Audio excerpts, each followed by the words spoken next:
کفاشی که کفش امام زمان را پینه نزد. سید عبدالکریم کفاش مردی ساده و مومن بود که امام زمان عجل الله هر هفته به او سر میزد.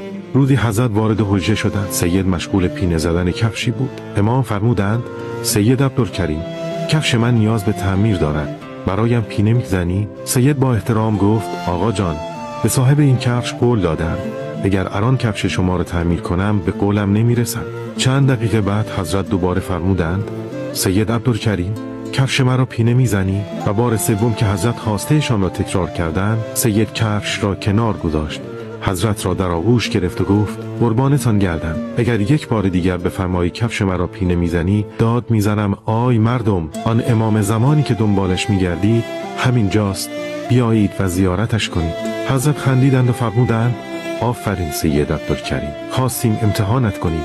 ما تو را برای خودمان نمیخواهیم، برای خدا میخواهیم.